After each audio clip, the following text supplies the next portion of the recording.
Brothers, sisters, comrades and friends, welcome to Bat Country.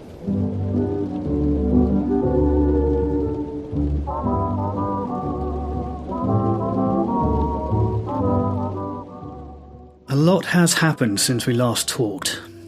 The truth is, I haven't posted for a couple of weeks because I've become bogged down creating this kind of documentary style episode which is coming soon. But it's already taken me like 50 hours of editing, which means I haven't been able to do any of my regular content. And two other things have happened. One is I finally got my professional mic and audio setup back from being stuck in Berlin. And two, I passed 5,000 subscribers on my little YouTube channel. And that's quite big for me. To celebrate, I didn't really have any massive original ideas, so I figured we would just do a Q&A, because I know that the people who are not familiar with my channel don't care about that stuff, and people who are really super invested will watch it. So it's just for you, for people who watch regularly. Am I set up okay? So, I have a lot to thank you for. I think it would be trite to reiterate just how important this channel has become to me. And since we're going off script and being a little more intimate, a little bit more personal, the YouTube channel has been overwhelming. It's a big surprise to me. I have a very busy life in general. My work is kind of international, and marketing it moves fast and it consumes a lot of your processing power. And I've allowed the YouTube channel, I've allowed Bat Country to become a very big part of my life, even though it doesn't pay for itself or anything in the same way. What I mean by that is I don't look to it for financial reward in the same way that I look to other side projects for financial reward. I can pay my rent in other ways. This is important for keeping me sober. It's part of my process. And now 5,171 of you are in the process too. And that's weird. That's like a Sunday league football stadium full of people listening to me talk about not drinking. So look, this is a Q&A, let's not fuck around, let's just get straight into it. I haven't reviewed these up front. I'm just going to go through them and provide some thoughts as we go in a kind of relaxed and informal, get to know you kind of way. First up is my old friend Slayer Sober. Good to hear from you, mate, and I'm happy to see you doing well at the moment. Slayer says, "Congratulations on the 5,000 subscribers, brother. Very well earned. I knew you would blow up." I guess my question would be, what have you learned about yourself through doing YouTube? Okay, so one is that I can always find time, no matter how busy I am, to do something for the benefit of my sobriety. YouTube has forced me to put what we're doing now, is forced me to put it front and center in my life, and to make time for it in a way that it's easy to say that you do without really doing it. It's shown me that I have the capacity to do 2 jobs, to run 2 businesses plus a side gig, when the side gig is genuinely important. I've come to terms with listening to my own voice. Everybody struggles with that, right? And when I was doing podcasts and stuff with other people in my other industry, I would often never listen to them. I was quite happy to record them and to talk, and then I would dismiss them off into the ether and never ever listen to them when they were sent to me. But sitting down and editing videos of your own face and your own voice hour after hour, it teaches you to get comfortable in your own company and with your own voice. So YouTube has taught me to like myself, to tolerate myself a little bit better. What else? YouTube has taught me that no matter how good your intentions, 1, you will always make mistakes and piss people off, and 2, people will always be mean for the sake of being mean. People leave mean comments for no reason. Like, I'm aware that I'm a strange-looking human. I I don't need internet strangers to point it out for me. People can be mean. Like, I will get 50 positive comments a day, but the one that says, "I don't like the way you say comrade" in the introductions, that's the one that sticks in my brain when I'm trying to go to sleep. So I hope that those are something to go on about this process of doing YouTube, which I never thought I would do. It is fun, and when it's good, it feels really good. Like, for example, I did a video about 5 weeks ago about what it's like to go through a binge, and it was extremely honest, one of the most honest ones I've done. And to see that blow up in the way that it has, it's past 40,000 views, I think, now, and is still getting people to subscribe to the channel and still leaving comments every day on that particular video, and they've all been positive there, and that's incredible. I think if anything, the process of doing YouTube has taught me that the stories that I have been in the past scared to tell people about have often been the ones that have been most helpful to others. That thing about how your lowest point might be somebody else's survival guide, I think is very true. And what that process has shown me is that my experience does have value for people. And I think that that's what I would like to pass on as well to people who are watching this and have a phone camera and access to YouTube. You should do this. It's incredibly helpful. If you can tolerate people just being mean for the sake of being mean, then this is a good thing to do. So thank you, Slayer, for our most recent question. I hope you're doing good, mate. We're all pulling for you. And we all love you. Okay, next. In a departure, Red-Pilled Simp asks, what is your opinion on the normalization of alcohol, especially in Western countries?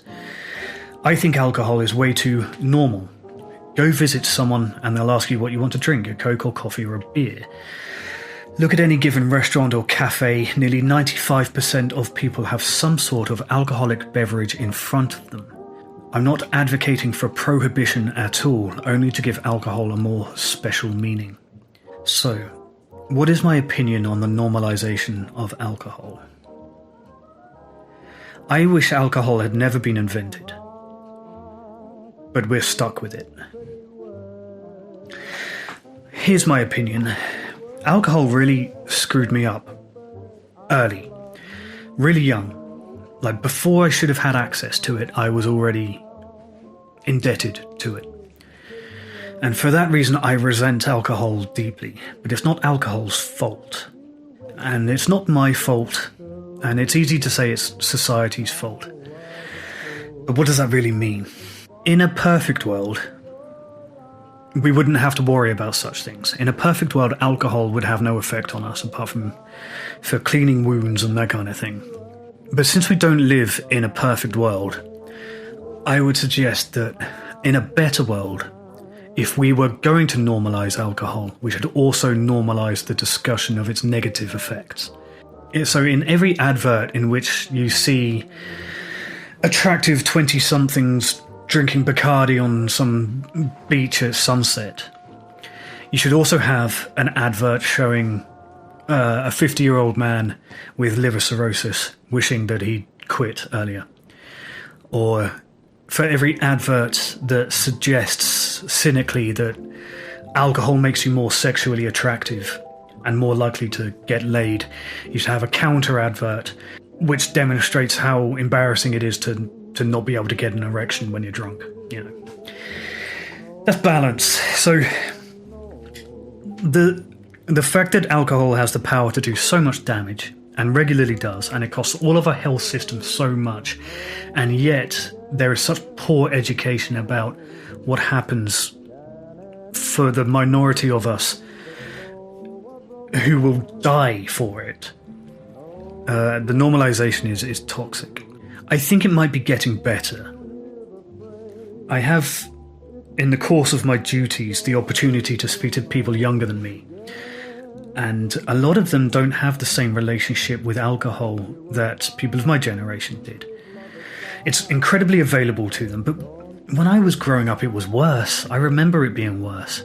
I remember things called Alco Pops, which were like colourful, very, very sugary drinks sold dead cheap in corner shops and stuff like that. The marketing for which was almost obviously aimed at very young people to get them hooked early in a way that cigarette marketing used to do. And I think that's gone away in the Western world. So there are improvements. We just need to keep moving in that direction. Ultimately, I think it would be of benefit to learn from the way that cigarettes have been kind of shunned out of regular circulation. It's unusual, at least in England, it's unusual to see people smoking publicly these days. And I think that alcohol could quite possibly be subject to that same kind of pariah status with enough regulation, with enough public momentum behind it. Make it expensive, make it difficult. Make it uncool. Thank you very much for the question, red-pilled simp. It's very difficult to say that name with a straight face. Gorilla TV says, I'm getting that audiobook version as soon as I get my next Audible credit. Okay, so what, Gorilla, thank you very much for that, Gorilla. I take that as a massive compliment. Gorilla TV is talking about buying this. My little book about the journey that led me into alcoholism, which I'm repeatedly and increasingly told is quite good, and more people should read it, which I shamefully and shamelessly, ironically, publicised in a recent video and caused it to sell out in about 2 hours. That was a humbling moment, because that video that I talked about this book in and said that I had some available for sale, I recorded the video. It was about 40 minutes long or something, and then I published it, and then I went to bed and watched the video to review it because it was really late and I was really tired, so I didn't watch it before I published it. I just released it out into the world. And then by the time I'd finished reviewing the video, the live version on YouTube, like 4 people had already bought the book. And I was like, well, that's unexpected. And it was overwhelming. Made my mum cry. And I'm very proud of it. So, look, I hate doing this stuff. As I said at the start, this isn't supposed to be making money or anything. But I did get more in because a whole bunch of people also emailed me after they went out of stock. So they're in stock now. Go to batcountry.co, or the link is in the description if you want to read my account of how I kind of devolved into unbelievably stupid, desperate, suicidal alcoholism while I was cycling from Shanghai to London on my own. That's how this all started. That's where Bat Country comes from. So if you have been waiting for it, or if you are interested in the backstory that led to this, to where we are now, it's all in here. It's called Just Crazy Enough to Work: How to Fail on the Silk Road. Okay, and then we have, moving on, Jeff, who goes by Jeff6788. And Jeff asks, I asked before, sorry about that, if I didn't get to it last time, I'm sorry, I'll answer it now. Would you do a podcast or video with Liver Disease Channel or Sober James or Slayer Sober? And what's your opinion on the whole sober YouTube community? Thank you. Well, thank you, Jeff. Okay, let's spend some time talking about YouTube. To answer the first part of your question, would I do a podcast with Liver Disease or Sober James or Slayer Sober? Some of us we all talk to each other to some degree. And some people more than others. I'm a little bit on the outside, being a Brit, I suppose. Yes, I would consider it. Liver disease, LD, as most of us know him, is a real inspiration for me, as well as everybody else. He's the person that I consider is doing this best. And by this, I mean talking about the consequences of alcoholism on YouTube. Sober James, I know a little less about. I've had no direct contact with James ever, I don't think. And but I'd happily talk to him. And of course Slayer, Slayer's been in this video twice now. Slayer, who I adore and worship, and is incredibly good at what he does as well. There is talk behind the scenes of all jumping on each other's channels and that kind of thing, and I'm happy to do it. I don't know what I would add to someone like LD's channel though. It would be no benefit for him to get me on, and you have to understand, especially LD, who does this every day, it's a big commitment for him, and also for me, who has a life away from the camera. The logistics of it are not quite as simple as it sounds. It's easy to say you should go on somebody's podcast, but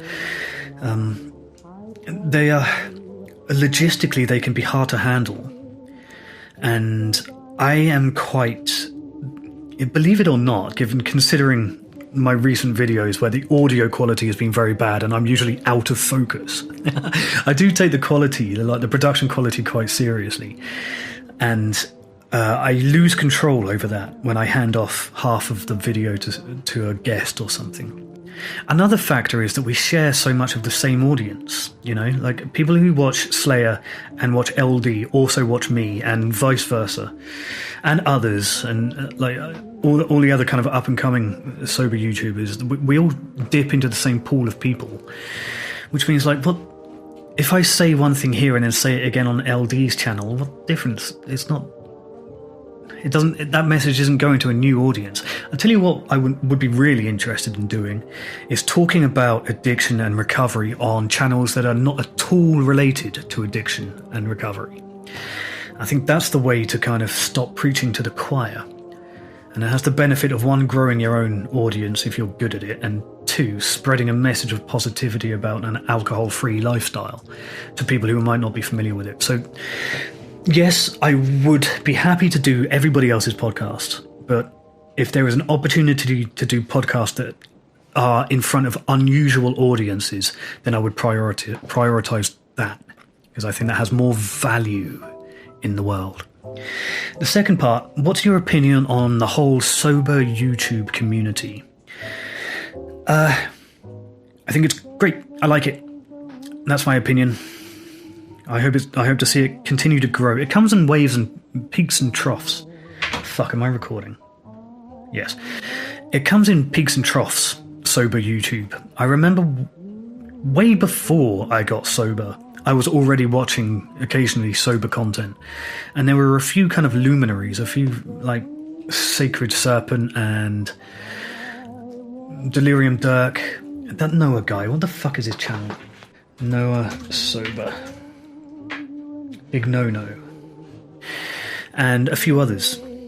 And occasionally, it feels like there's a kind of renaissance at the moment of sober YouTubers coming up. And that's a good thing. Being on YouTube and talking about sobriety, though, is a double-edged sword, because you have a lot of people holding you to account. And I imagine if I relapsed, which is always a risk, that will always be a risk for me for the rest of my life. No matter how long I've been sober, the relapse is just across the road in the 24-hour garage, just waiting for me at all times. And if that happens when you've become a person that people look to for their own sobriety, I think that might be dangerous. Or not dangerous, but risky. So, for example, that Noah guy that I mentioned, Big No-No, he was sober and documented his journey, and then he tried alcohol again and it didn't work out, and then he got sober and then he relapsed. And he did all of that very publicly. And by the end of it, he'd said the same things so many times that I didn't find him sincere anymore. He damaged his own credibility, and that's danger. I don't want that, I don't. So that's why I'm kind of cagey with some information about how long I've been sober and stuff like that. I don't want you to know. But in general, the sober YouTube community is incredibly supportive, and it's full of knowledge, and it is easy to, it's very responsive. Like, the people in front of the camera, with a few exceptions, are also very accessible. You can go and ask them questions, and I like to think I'm part of that too. I do try to keep myself accessible, so it's good. Thank you, Jeff. I appreciate the support as always. Roger Masters asks, I've been told after a detox I might get a 3-month rehab. How scary is it to deal with your mind and the truth of who you used to be? It's very scary, Roger. Even now, I feel like the person who was drinking healthily, the version of me that was drinking healthily for a while, is not the same person that I am today. And that person had a very big social group, lots of friends. This sober version doesn't really. My friend circle is quite small now. And that's scary. The fact that you have to kind of close ranks and let people go and change and make real changes in your lifestyle, all of that is quite difficult. The fact that it makes you evaluate your own personality, who you are, that's scary too, because it turns out I'm not as funny as I thought I was. But underneath all of the alcohol and stuff, I'm actually quite a serious person. And for 25 years of drinking, or whatever it was, I thought I was kind of a funny and frivolous and interesting and reckless guy, and it turns out I'm not. I'm fucking serious and boring. And it's taken a long time to come to be okay with that. It is scary. It's a scary process of relearning who you are without the alcohol. But it's a good process, because the person that's underneath all of that is a much more honest, it's a much realer version of you. There's that phrase, in vino veritas, in wine truth. The truth comes out when you're drunk, being the implication. But I don't think that's true at all. It's called a mind-altering substance for a reason. It's because the stuff you're saying and you're doing is the product of a mind-altering substance. It's not the real you, and it's not the truth coming out. The real truth comes out in sobriety. The sober you is the real you. And once you've come to terms with that, and you're able to accept that version of you for whatever it looks like, then your life starts to improve. I had to let go of thinking that I was, a lot of stuff, and a lot of old friends that I have no interest in keeping contact with. So yeah, it is scary. I wish it was easier. I wish I could tell you that it was an easy process, but it isn't. It's worth it though. Thank you, Roger Masters.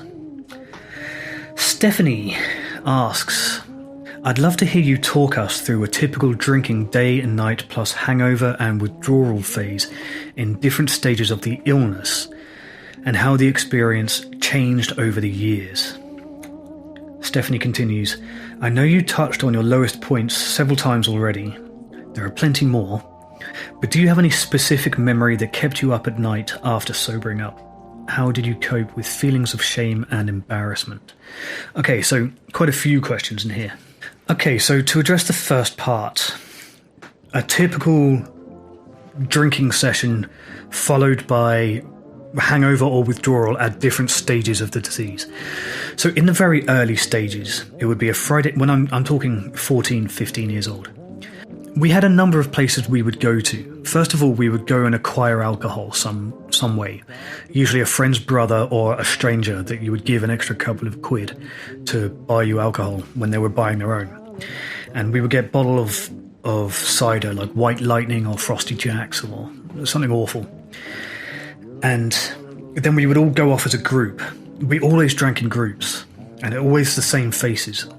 And we would go to either a local park, or we would go to a series of garages. I don't know why we were attracted there, but it was away from all of the houses. Or into the woods. Where I come from in the south of England, it's semi-rural and semi-urban. So we have access to countryside of forests, which is where we all, if there were girls involved, it was always forest and countryside, because then you can sneak off together and that kind of thing. But if it was just a group of lads together, then we would go off to this set of garages. Quite a depressing place looking back on it. It was quite bleak. But it was a big empty space. Houses were set away from it, so no supervision, and we would just drink. And I don't remember hangovers at that time. I think that I would wake up, I could drink, back then, like 3 litres of cider would be enough to make my memory start to fade. And I would wake up and play football the next day, like competitively. Or, go mountain biking or something. The hangovers didn't start until my 20s, I suppose. And then the hangovers were more like continued drunkenness. So in my 20s, I was never a lad's lad. Like, I didn't do the nightclubbing thing very often. It wasn't my style. I was already in long-term relationships in my early 20s. And with drinking buddies as well as girlfriends. Like, they would be both, girlfriend and drinking buddy. And we would drink together and get hammered. And then the next day in my 20s, because I was quite fit in my 20s, again, there was no real hangover. It was just like it was like drunkenness until the drunkenness had faded off. And then maybe some nausea and some dizziness and some fatigue. And you go and have a nap together in the afternoon. And it's actually it's like a bonding experience. Until, of course, that's what defines the relationship, and then the relationship falls apart. My problematic drinking began it was always problematic, but it started becoming a problem in my late 20s. And then I would be drinking to oblivion. I moved to Shanghai when I was 27, I think. And then I was almost never sober after I arrived. I didn't realise it until recently, but looking back, I was drunk the whole period. And then it was different. And then I would drink, and I'd be drunk for so long that I would then go out and seek other chemicals, other drugs, to prop up, to kind of stave off the hangover, I guess. And even then, towards the end of that, I was starting to get withdrawal rather than hangovers. I'm not sure where that happened, but it did. It was a state of being continuous, basically chronic alcoholism for me came before the binge alcoholism, which was the next part. What that looked like in practice was, my social life in Shanghai was very vibrant. Lots of events and big networks of people and things always happening. And I would be drinking before I arrived at any particular event, always, whatever it was, and would be drunk when I turned up, and that was kind of my normal state. And I turn up late and drunk, and then I would be the drunkest and still standing the longest, and then at 6 o'clock in the morning we would go and get some terrible breakfast in an expat pub. And then I would head home, sleep, continue, then go to work. But that got on top of me. It was the drinking wasn't the problem for me. It was the withdrawal that made me eventually seek help. I didn't mind being drunk, but I recognised that my come-downs were different after a while. And then finally, when I returned to the UK after the journey that I talk about in Just Crazy Enough to Work, binge drinking began and continued for several years. And that's the basis of this channel too, so I don't think I need to go into detail about that. Now, as for your follow-up questions, do I have any specific memory that keeps me up at night after getting sober? Yeah, the psychiatric ward that I was put on in Berlin is a constant source of motivation to stay sober for me, and that place was deeply traumatic. My experiences with delirium tremens, especially some of the things that are too violent, some of the hallucinations I had, which are so violent, I can't even say them on the YouTube channel. Keep those to myself. I keep those in mind. I never want to see them again. And my parents' faces of concern. The first time I was admitted to hospital, the look of fear on my parents' faces, which I still see vividly. That keeps me motivated too. Thank you for your questions, Stephanie. It's always good to see you in the comments. Next up, Jay Calm, long-time commenter. Like when I was talking about sharing audiences with LD and Slayer and a few other shades of clarity and so on, Jay Calm is one of the guys who's really got our back. So I've seen Jay defending me in the comments on my video, so thank you, buddy. I do appreciate it. It's not a question here, actually. Stu, big congrats on the 5,000 subs and your book's selling out. They are back in stock, if anyone's interested. Backcountry.co. Check the description for the link. I feel so gross saying that stuff. Kudzi Senior, what are your views of the Sinclair method of alcohol recovery? You probably didn't go that route, but I'm sure as an influencer... Am I an influencer? Do I have influence? Either anecdotally or from the scientific crowd, to have an opinion on the Sinclair method. I'm going to level with you right now, Kudzi. I'm not sure what that is. I'm going to Google it before I start talking. Okay, so I just refreshed my memory on this. If you're not familiar either, the Sinclair method is an alcohol treatment by which you take an opioid antagonist before drinking. Like a Narcan or naltrexone, whatever it's called. Or antabuse, I suppose, would qualify for that. And Kudzi's question was, what do I think of that? Here is what I think. Fine. Go for it. At the end of the day, for me, the destination is what matters, and that is sobriety. And I don't really mind or make judgment about how you get there. As long as a person who needs to be sober, as long as you get there and you're committed to it, then you can use just about any technique you want, as long as it's not in some way harmful to anybody else. I don't pass judgment on how someone gets there. The Sinclair method, incidentally, from the quick just refresher that I did just then, is NHS approved, and so on and so forth, and that matters. Like, it's whatever works, man. Whatever works. Try everything. Throw everything at the wall until something sticks, because it's your life on the line. So, if it's the Sinclair method, or if it's, I don't know, eating an ostrich egg raw every morning, or if it's some grand symbolic gesture that you have to make for yourself, or if it's tattoos, or if it's meditation, it's not in competition with each other. And whatever it takes to remain sober, whatever works. That's all that matters.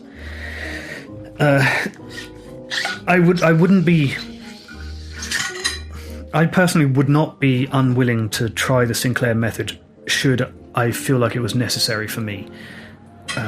It isn't at the moment. Thank you, Kudzi. I've seen you in my comments talking about the Sinclair method before, so I'm grateful for the opportunity to talk about it. Oh, I should say Kudzi is looking for specific advice here. And Kudzi continues, I've tapered down considerably, but somehow I just don't seem to dry out completely. And I'm thinking with a protocol of some sort, my efforts can be enhanced.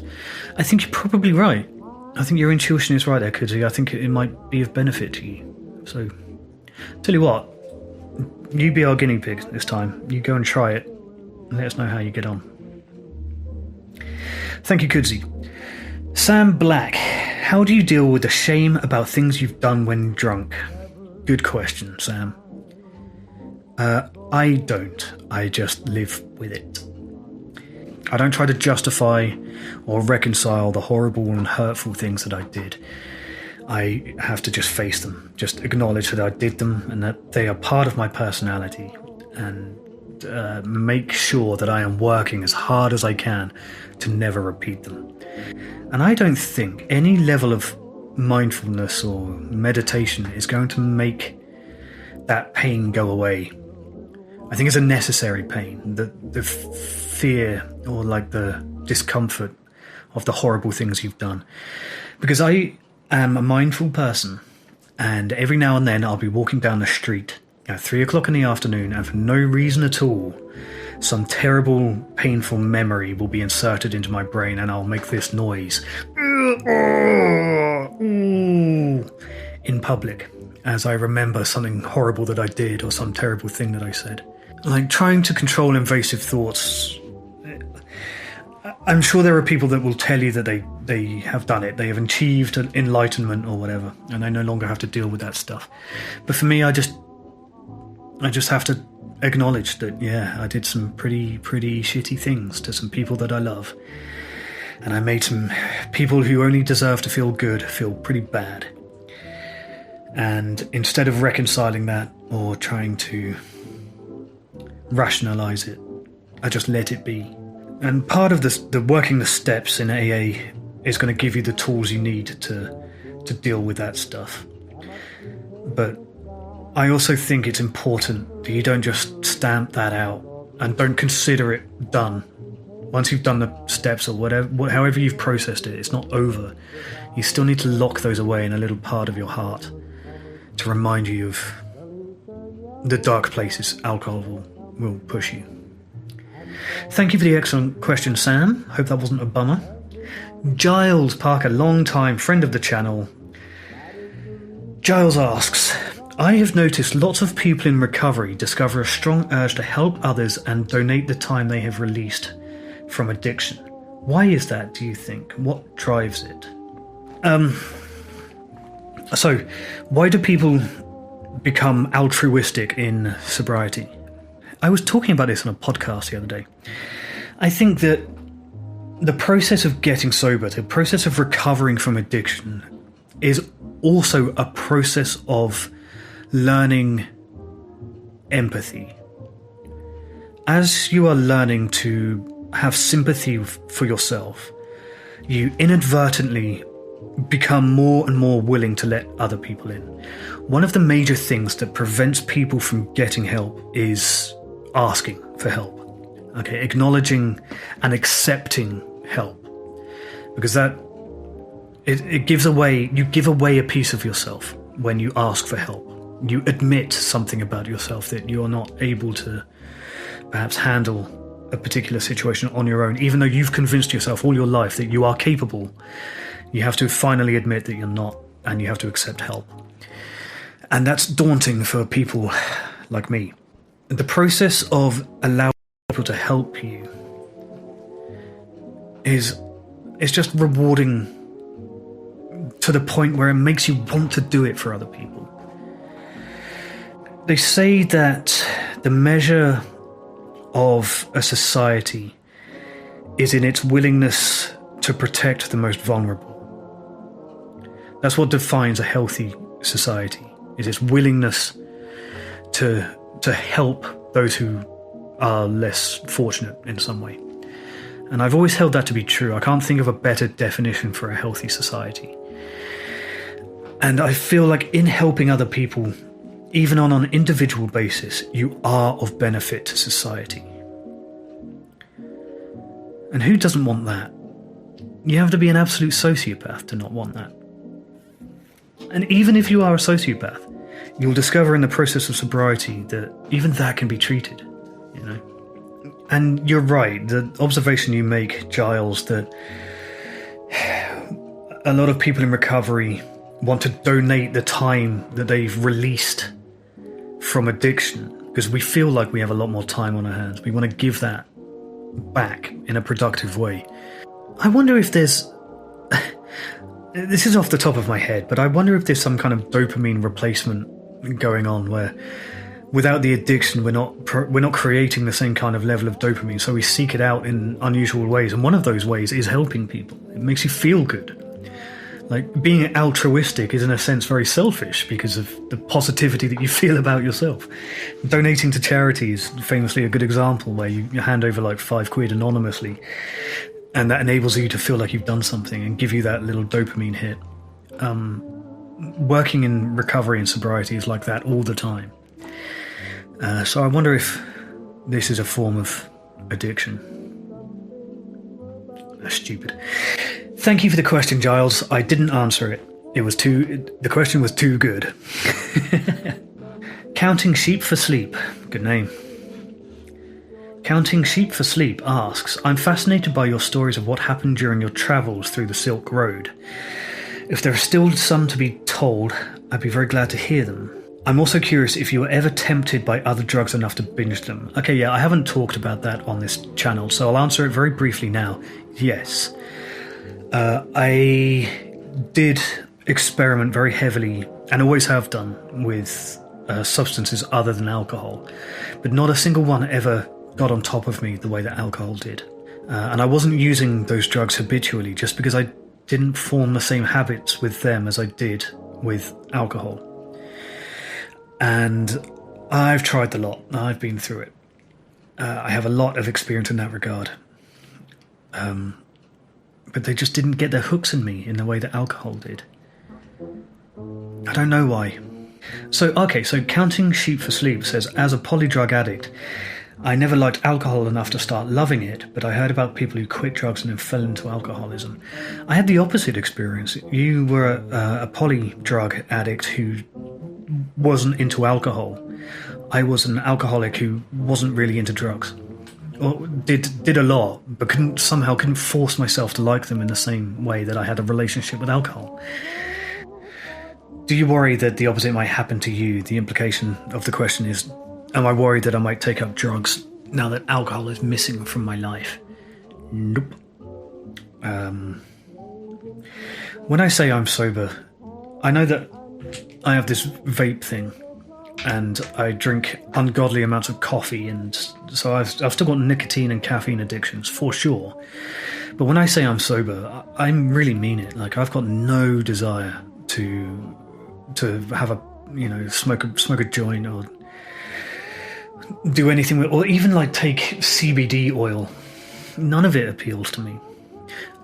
So to answer your question directly, I'm not very worried at the moment. But that confidence comes from the knowledge that if I so much as look at a line of Coke or something, then the relapse is all the way. I just have to let it in one small way, and that's it. It's all over for me. My drug bone is connected to my booze bone and vice versa. So none of it for me.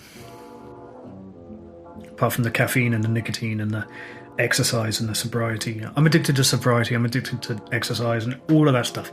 Apart from all of my addictions, I am sober. All in Christoph asks, have you ever tried kratom for alcohol substitute? Another one I'm going to have to look up. I'm starting to feel very naive in the course of answering these questions. A plant from the coffee family. Its leaves, known as kratom, have been used in herbal medicine in Southeast Asia since forever.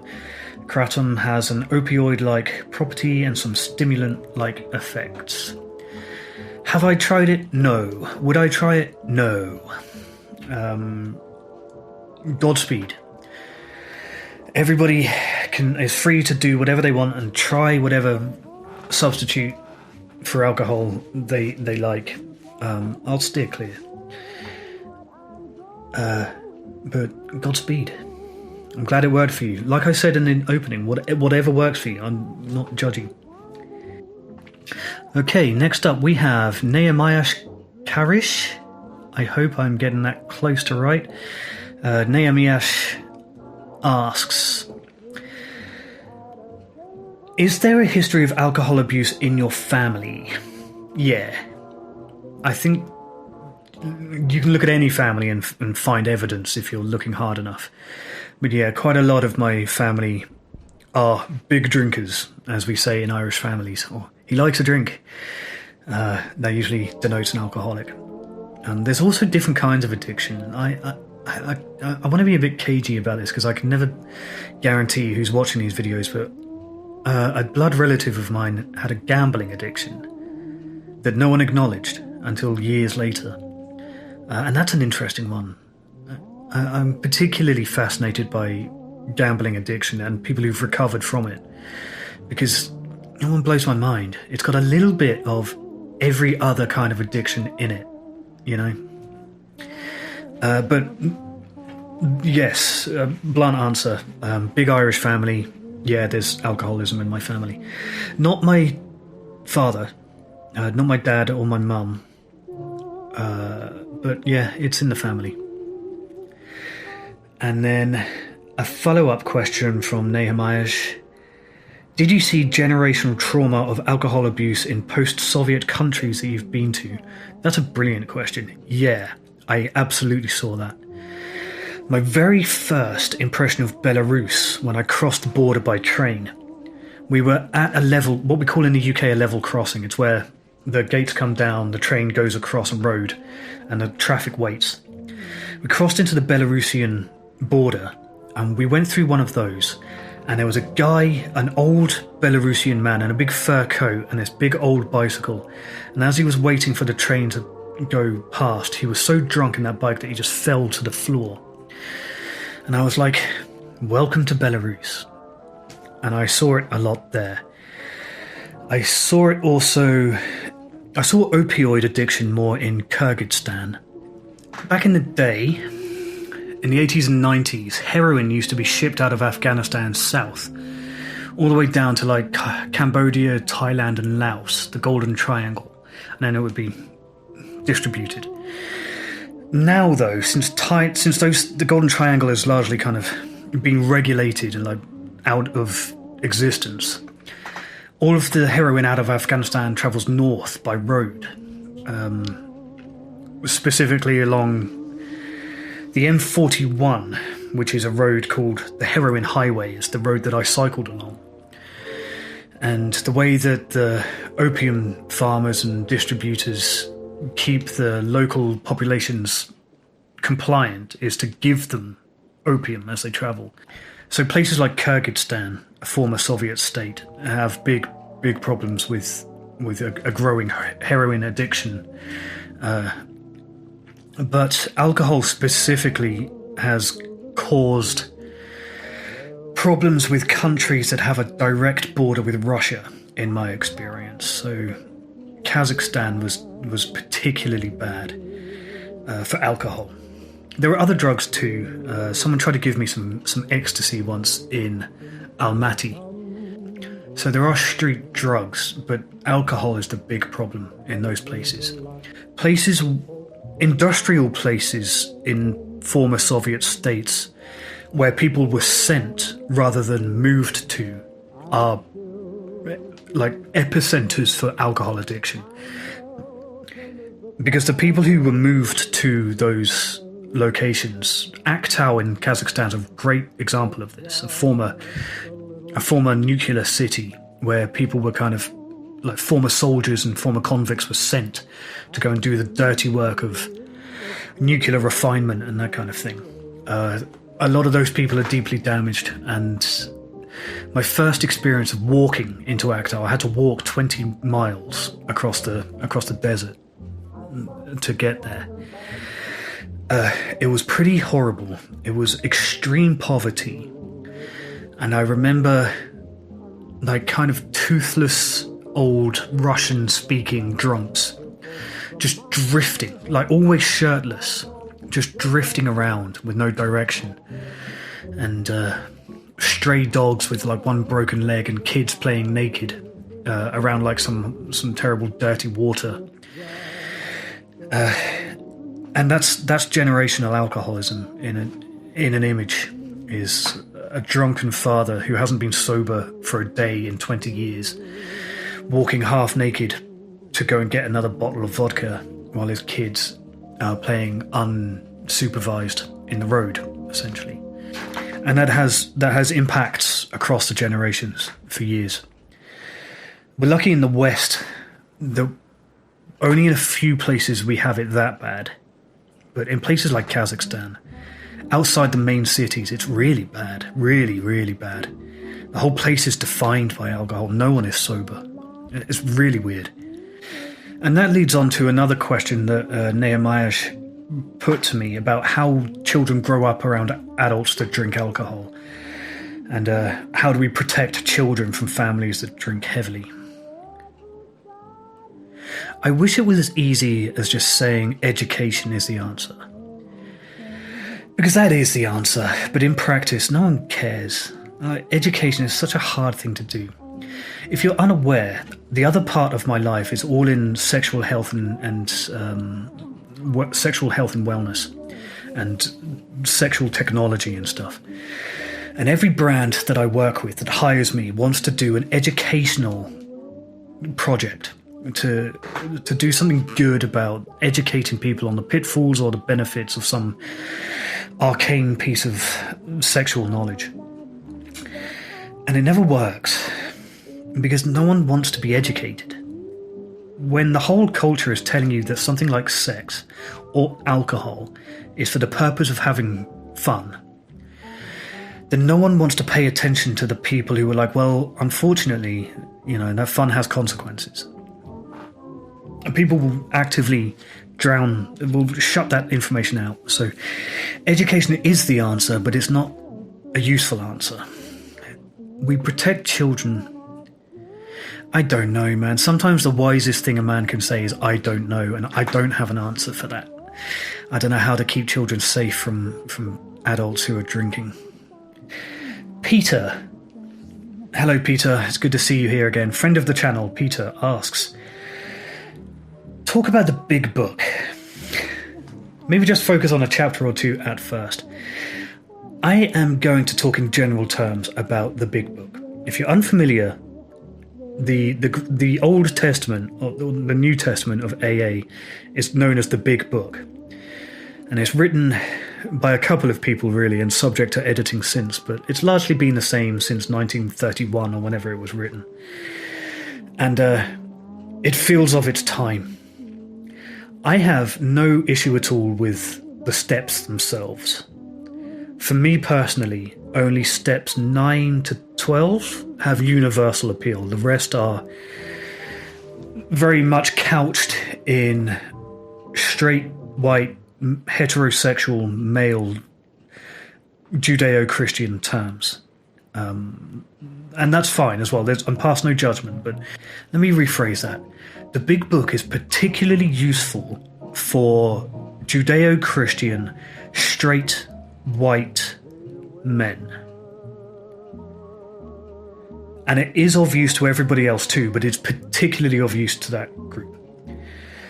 It was written for straight, white American men, and it is absolutely of the most benefit to straight, white American men.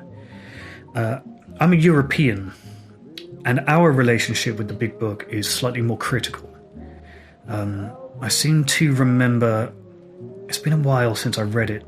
I'm not so familiar that I feel qualified to talk on it right now, but look, I'll just say it outright. The Big Book's treatment of women is pretty bad. Enough to turn a lot of younger, especially European people, away from AA in general, even though I'm a firm believer that AA has a lot to offer regardless of your background. The big Book, it could do with some revision, it could do with an update. And I know everybody has tried. Everybody in the first 6 months of sobriety, in the first 6 months of going to AA, everybody is like, I'm going to rewrite this for a modern audience, and then nobody does. Or if they do, it doesn't catch on. And I'll be even more specific. Chapter 8, which is titled To Wives, is fucking gross. I don't know how anybody with a modern mind, like even if you are more conservative politically than I am, I don't know how anyone can read that today and be okay with it. I don't read it regularly because the language in it forces me away from it, given my kind of lefty and liberal values. I'll do some more specific answers to that one at another time, Pete. Thank you for the question. Okay, and then I think finally, it feels like we went through that quickly, but if you are, Jed3Jed asks, if you are able, could you speak about alcohol-related dementia, please? Oof. Okay. Alcohol-related dementia is a very, very scary outcome. One of the worst outcomes possible from alcoholism, and it's commonly called wet brain syndrome or Wernicke-Korsakoff syndrome. And I did a little bit. It's scary to me personally. I have a personal connection with it because for a number of reasons.